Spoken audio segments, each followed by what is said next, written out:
بسم الله الرحمن الرحيم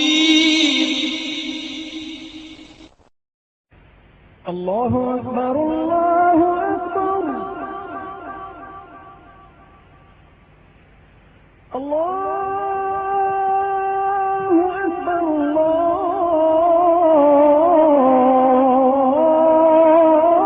الله أكبر. தவறுகள் அது அகல வேண்டும், நியாயங்கள் அது பாதுகாக்கப்பட வேண்டும், உண்மைகள் இருக்க வேண்டும் என்பது போன்ற விஷயங்களுக்காக பயன்படுத்தப்படுகிறது. அதே போன்று அல்லாஹ் மனிதனுக்கும் ஒரு கண்காணிப்பு கேமராவை அவன் படைக்கும் பொழுதே உருவாக்கி இருக்கிறார். அல்லாஹ் திருமறையில் சொல்வான், வனஃப்ஸின் வமா ஸவ்வாஹா. அல்லாஹ் அவன் எப்படிப்பட்டவன்? வனஃப்ஸின் வமா ஸவ்வாஹா, ஆத்மாவையும் அதனை செம்மையாக வடிவமைத்து படைத்த அல்லாஹ் மீது சத்தியமாக, ஃபஅல்ஹமஹா ஃபுஜூரஹா வ தக்வாஹா, அந்த ஆத்மாவுக்கு அல்லாஹ் இந்த உள்ளத்தினுடைய நற்சினுடைய நன்மை தீமை இவைகளையெல்லாம் அவன் கற்றுக் கொடுத்தான். அப்படிப்பட்ட அந்த ஆத்மாவை அப்பல்லாம மன் சக்காஹா, யார் அந்த ஆத்மாவை உள்ளத்தை நஃப்ஸை பரிசுத்தப்படுத்துகிறாரோ அவர் வெற்றி பெற்று விட்டார். வகத் சாப மன் தஸ்ஸாஹா, யார் அந்த நஃப்ஸை அந்த ஆத்மாவை அந்த உள்ளத்தை பாவத்தில் புதைத்து விட்டாரோ அவர் நஷ்டமடைந்து விட்டார் என்று குர்ஆன் சொல்கிறது. அந்த அடிப்படையில் இந்த மாதம் ஏப்ரல் வரக்கூடிய 5ஆம் தேதி உலகெங்கிலும் இன்டர்நேஷனல் டே ஆஃப் கான்சஸ் என்ற ஒரு நாள் கொண்டாடப்படுகிறது. மனசாட்சி அதற்கு ஒரு நாளை ஒவ்வொரு ஆண்டும் ஏப்ரல் மாதம் 5ஆம் தேதி சர்வதேச மனசாட்சி தினம் என்ற பெயரில் அந்த தினத்தில் மனசாட்சி பற்றி உண்டான நிலைகள் பேசப்படுகிறது என்பதை நாளடைவில் நாம் அறிய தரும். ஆனால் அல்லாஹ் தஆலா இந்த உள்ளத்தை, இந்த மனசாட்சியை நமக்கு ஏற்படுத்தி, எப்படி ஒரு மனிதனுடைய துறைகளாக இருக்கட்டும், அல்லது அலுவலகங்களாக இருக்கட்டும், அல்லது வேறு சில பகுதிகளாக வேறு சில நிலைகளாக இருக்கட்டும், அத்தனையிலும் தவறுகள் அகலப்படுவதையும் நியாயங்கள் அது உணர்த்தப்படுவதையும் பொருட்டு கண்காணிப்பு கேமராக்கள் பயன்படுத்தப்படுவதை போல அல்லாஹ் மனிதனுக்கு இந்த மனசாட்சி என்ற ஒரு கண்காணிப்பு கேமராவை ஒவ்வொரு மனிதனுக்கும் படைத்திருக்கிறார். அந்த மனசாட்சி தான் அவனை நல்லது எது தீயது எது என்பதை அந்த மனசாட்சி அவனுக்கு வலியுறுத்திக் கொண்டே இருக்கும், சொல்லிக்கொண்டே இருக்கும். இந்த காரியத்தை நீ செய்கிறாயே, இது நல்லதல்லவே, பிறர் பார்த்தால் என்ன ஆவது என்பது போன்ற ஒரு பதட்டத்தை உள்ளத்தில் ஏற்படுத்துகிறார்களா, இதுதான் இந்த மனசாட்சி. எனவேதான் பெருமானார் ஸல்லல்லாஹு அலைஹி வஸல்லம் அவர்களிடத்தில் கேட்கப்படுகிறது, யா ரசூலல்லாஹ், நன்மை தீமை இதை பற்றி எடுத்து சொல்லுங்கள் என்று கேட்கப்படுகிறது. இப்போ எது நன்மை எது தீமை என்பதை சஹாபாக்கள் பெருமானார் ஸல்லல்லாஹு அலைஹி வஸல்லம் அவர்களிடத்தில் கேட்கும் பொழுது பெருமானார் ஸல்லல்லாஹு அலைஹி வஸல்லம் அவர்கள் சொல்வார்கள், அல் பிர்ரு, நன்மை என்பது மா இத்மஅன்ன இலைஹி நஃப்ஸு, நன்மை என்பது அந்த காரியத்தை செய்தால் உன் உள்ளம், உன் நஃப்ஸ், உன் ஆத்மா நிம்மதி பெறும், அதுதான் நன்மை. தீமை என்பது உன் உள்ளத்தில் அந்த காரியத்தை செய்யும் பொழுது ஒரு உறுத்துதல் ஏற்படுத்தும். ஆஹா, இதை நாம் செய்கிறோமே, இதை பார்த்தால் பிறர் பார்த்தால் என்ன ஆவது, அல்லது பிறருக்கு தெரிந்தால் என்ன ஆவது என்பது போன்ற ஒரு உள் உணர்வை, ஒரு உறுத்துதலை, ஒரு மனதில் ஒரு விதமான பதட்டத்தை ஏற்படுத்தியது என்று சொன்னால் அதுதான் பாவம் என்பதை பெருமானார் ஸல்லல்லாஹு அலைஹி வஸல்லம் அவர்கள் நாம் அறிய தருவார்கள். இன்னொரு நபி மொழியில் பெருமானார் ஸல்லல்லாஹு அலைஹி வஸல்லம் அவர்களிடத்தில் நன்மை எது என்பது கேட்கப்பட்ட பொழுது அல்பர்ரு மா சக்கனத் இலைஹி நஃப்ஸு, எந்த ஒரு காரியத்தை செய்யும் பொழுது நஃப்ஸாகிறது, ஆத்மாவாகிறது, உள்ளமாகிறது நிம்மதி பெறுகிறதோ அதுதான் நல்ல காரியம், நன்மை என்பதை சொன்னார்கள்.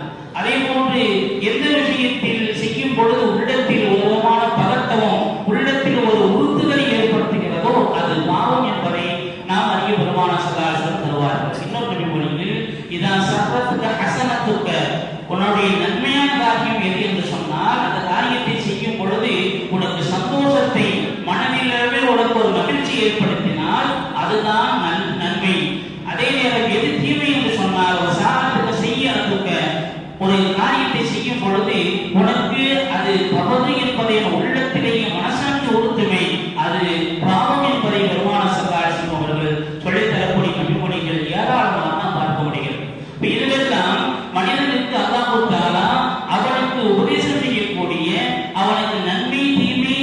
என்பதை உணர்த்தக்கூடிய ஒரு கருவியாக நாம் நம்முடைய பயன்பாட்டில் கண்காணிப்பு கேமராவை பயன்படுத்துவதை போல மனிதனுக்கு அல்லாஹ் நப்ஸ் என்ற மனசாட்சி என்ற ஒரு கேமராவை கண்காணிப்பு கருவியை பொறுத்திருக்கிறார்.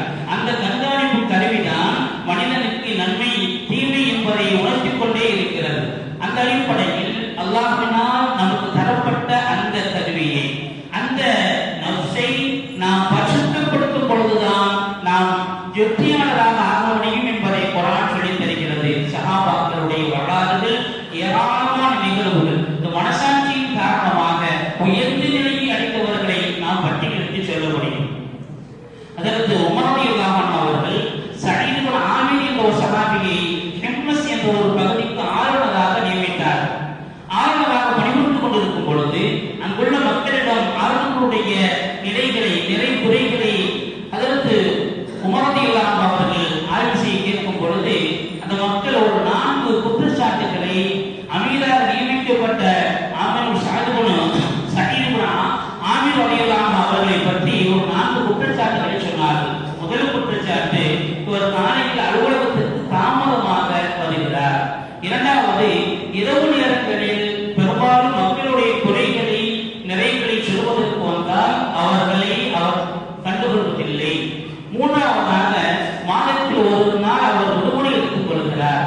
நான்காவதாக, அவ்வப்போது சில நேரங்களில் மயக்கம் ஒன்று விழுந்து விடுகிறார். இந்த 4 குற்றச்சாட்டுகள் சயீத் இப்னு ஆமிர் ரலியல்லாஹு அன்ஹு அவர்கள் மீது அந்த மக்கள் சொன்ன குற்றச்சாட்டுகளாக உமர் ரலியல்லாஹு அன்ஹு அவர்கள் அறிந்து சயீத் இப்னு ஆமிர் ரலியல்லாஹு அன்ஹு அவர்களுக்கு அழைத்து கேட்கிறார்கள், தாங்கள் ஒவ்வொரு நாளும் அலுவலகத்திற்கு தாமதமாக வருவதற்குண்டான காரணம் என்ன?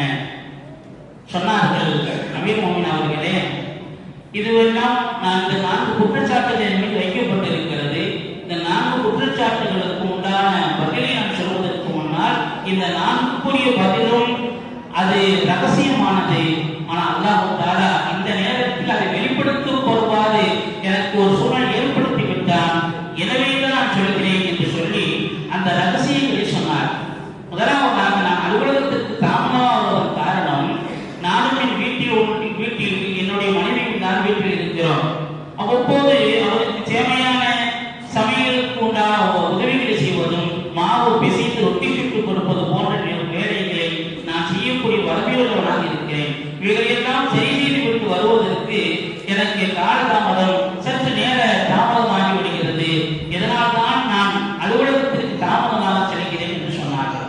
இரண்டாவதாக, இரவு நேரங்களில் மக்களிடம் உண்டான குறைகளை நீங்கள் கேட்பதில்லை என்ற குற்றச்சாட்டுக்கு பதில் சொல்லும் பொழுது சயீத் இப்னு ஆமிர் ரலியல்லாஹு அன்ஹு சொன்னார்கள், நான் பகல் நேரங்களில் மக்களுடைய குறைகளை எல்லாம் சரி செய்து அதற்குண்டான தீர்ப்புகளை சொல்லக்கூடிய வளமை இருப்பதை போல் என் ரப்புக்காக என்னுடைய இறைவனுக்காக அந்த இரவை நான் பயன்படுத்திக் கொள்கிறேன். எனவே இரவு நேரம் வந்தால் என் ரப்புக்காக என்னை அர்ப்பணித்து அவனை வணங்குவதிலும், துதிபாடுவதிலும், குர்ஆன் ஓதுவதிலும், தொழுகையிலும் என்னுடைய இரவை கழிக்கிறேன். அதனால் மக்களுடைய குறைநிலைகளை நான் கேட்பதில்லை.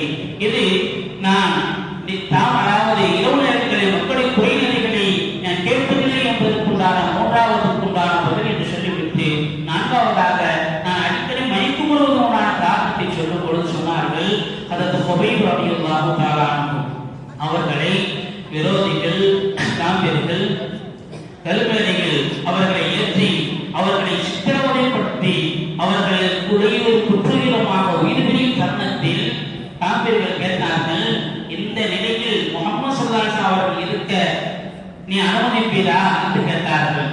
அப்பொழுது ஹுபைப் ரலியல்லாஹு அன்ஹு சொன்னார்கள், நானும் என் குடும்பத்தாரும் சந்தோஷமாக இருக்க என் உயிருக்கு மேலான முஹம்மது ஸல்லல்லாஹு அலைஹி வஸல்லம் அவருடைய காலில் ஒரு முள் தைப்பதை கூட நாங்கள் விரும்ப மாட்டோம் என்று சொன்னார்கள். அதை சொன்னதன் காரணமாக அவர்கள் சித்திரவதைக்குள்ளாக்கப்பட்டு அவர்கள் ஷஹீதாகி போனார்கள். அவர்கள் உயிர் பிரிவதை இந்த 2 கண்களால் நாம் பார்த்துக் கொண்டிருந்தோம். அதை தடுப்பதற்குண்டான எந்த நிலையிலும் நாம் முடியவில்லையே, அவர்களை காப்பாற்ற முடியவில்லை என்று நாம் எண்ணும் பொழுதெல்லாம் நான் மன்னிப்பு மட்டும் விடுகிறேன் என்று சயீத் இப்னு ஆமிர் ரலியல்லாஹு அன்ஹு அவர்கள் சொன்ன பதிலை நாம் பார்க்க முடிகிறது. அப்போ மனிதனுடைய உயிர் பிரியும் தருணம் வரையிலும் மனசாட்சி என்பது அவனை உறுத்திக் கொண்டே இருக்கும். இந்த ஒரு காரியத்தை செய்தார்கள், இதை செய்திருக்காமல் இருக்கலாம் வேண்டும் என்றெல்லாம் மனசாட்சி என்ற ஒன்று மனிதனை உணர்த்திக் கொண்டே இருக்கும்.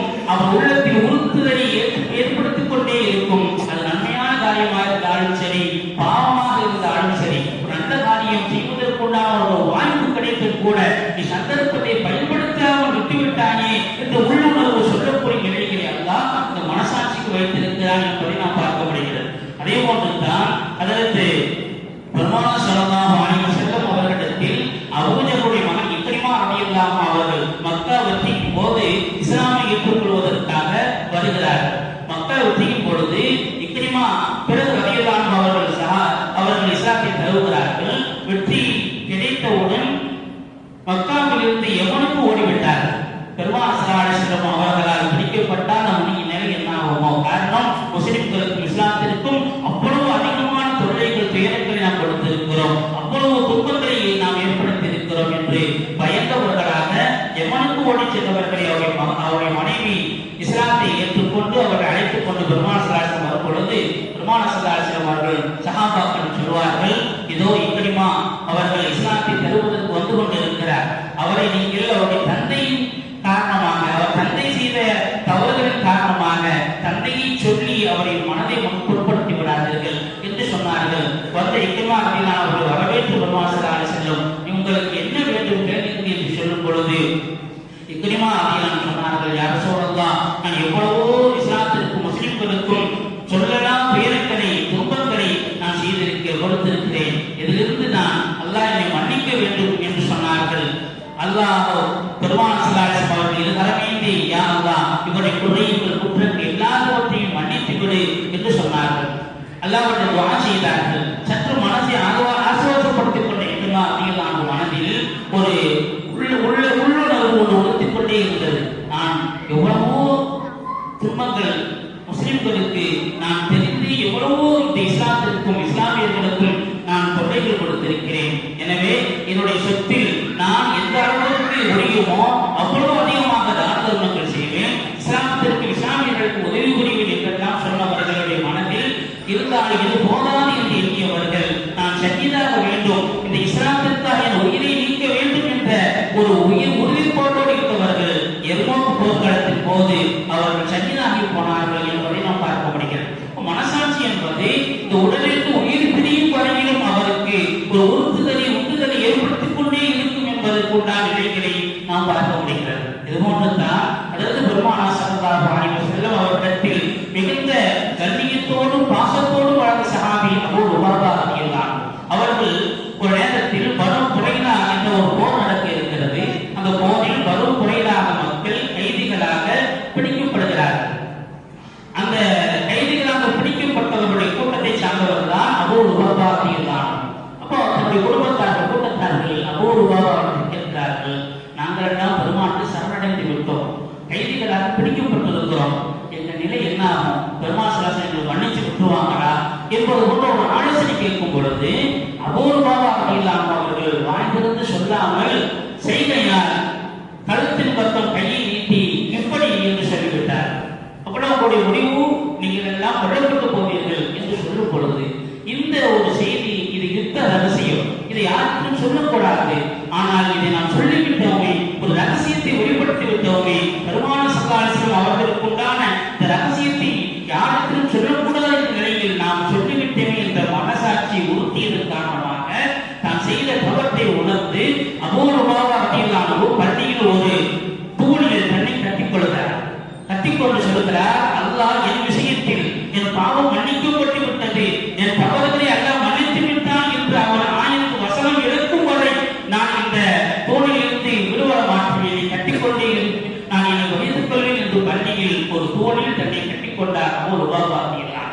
பெருமானார் ஸல்லல்லாஹு அலைஹி வஸல்லம் சொல்லப்படுகிறது, யா ரசூலல்லாஹ், இந்த சஹாபி இப்படி கட்டிக்கொண்டு இருக்கிறார், எந்த சுய தேவைகளுக்காக வெளியே செல்கிறார் தவிர மனதர்களுக்கு மட்டும் அவிழ்க்கப்படுகிறது, மற்ற எல்லா நேரங்களிலும் பகல்காலத்தை நோன்பு வைத்திருக்கிறார், இரவு நேரத்தில் நின்று வழங்கிக் கொண்டு தன்னை கட்டிக்கொண்டு அவர் இருக்கிறார் என்று சொல்லும் பொழுது பெருமானார் ஸல்லல்லாஹு அலைஹி வஸல்லம் சொன்னார்கள், அபூ லுபாபா என்னிடத்தில் வந்து தான் செய்த தவற்றை சொல்லி அல்லாஹ்விடத்தில் வெளிப்படுத்த சேர வேண்டும் என்று சொல்லி தான் கேட்டு இருக்கிறேன். ஆனால் அவரோ நேரடியாக அல்லாஹ்விடத்திலேயே தன்னை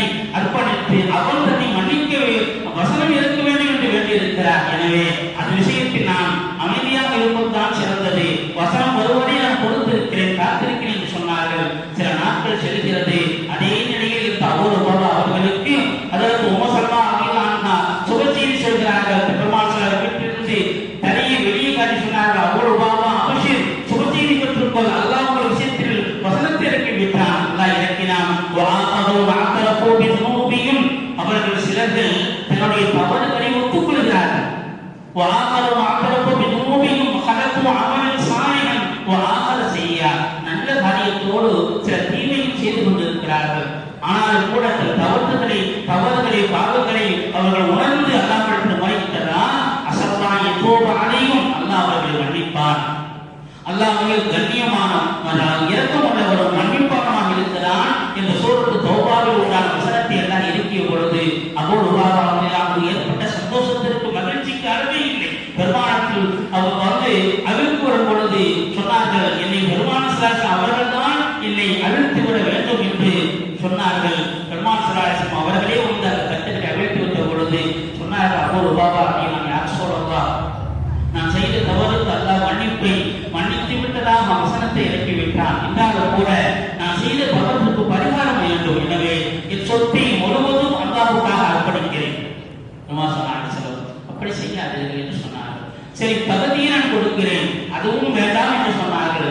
பிறகு 3 பகுதியை நான் தானமாக அர்ப்பணம் செய்கிறேன், சதக்காவாக தர்மமாக கொடுக்கிறேன் என்று சொல்லும் பொழுது பெருமாள் ஏற்றுக்கொண்டார்கள் என்ற வரலாற்று நிகழ்வை நாம் பார்க்கும் பொழுது மனசாட்சி என்பது ஒவ்வொரு மனிதருக்கும் உந்துதலை ஏற்படுத்தக்கூடிய ஒரு கருவியாக, நல்லது தீயது எது என்பதை உணர்த்தக்கூடிய ஒரு நிலையாக அல்ல வைத்திருக்கிறார். ஒரு மனிதனுக்கு அவன் வீழ்ச்சியிலிருந்து எழுச்சி அடைவதற்கும் அவனுடைய அழுகைக்கும் காரணமாக இருப்பது மனசாட்சி என்பதை அல்லாஹ் தஆலா வசனத்தின் மூலமாக நமக்கு உணர்ந்து தருகிறார் என்பதை நாம் கவனத்தில் கொள்ள கடமைப்பட்டிருக்கிறோம். எனவே ஏப்ரல் மாதம் 5ஆம் தேதி இன்டர்நேஷனல்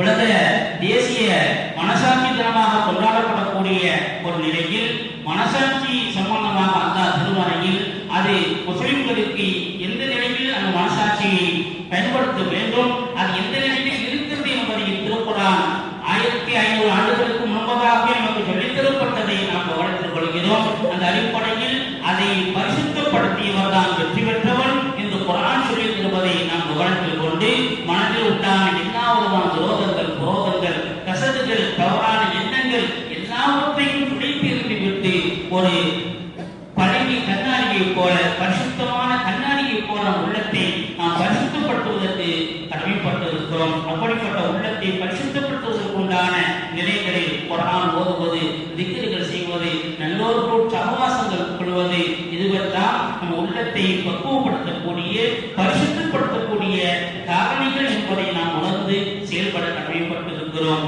எல்லாம் அத்தகைய உள்ள பரிசுத்தப்பட்ட நல்லோர்களில் நம்மையும் நம் சந்ததிகளையும் நம்மை சார்ந்தவர்களையும் ஆக்கிட வருவானாக. அவனுக்காக நாம் செய்யக்கூடிய எல்லா அமல்களையும் அல்லாஹ் தன் அருளோடு அங்கீகரித்துக் கொள்வானாக. வாழும் காலமெல்லாம் நம்முடைய அமல்கள் அனைத்தும் அவருடைய திருமுகத்தை மட்டும் நாடி இஹ்லாஸான முறையில் உள்ளத்தோமையோடு செய்யக்கூடிய நல்லோர்களாக அல்லாஹ் நம்மையும் நம் சந்ததிகளையும் நம்மை சார்ந்தவர்களையும் ஆக்கிட வருவானாக. அதற்குண்டான நிறைவான நன்மைகளையும் குறைகளும் வறுமையிலும் அல்லாஹ் நம் யாவருக்கும் நிறைவாக தந்து வருவானாக.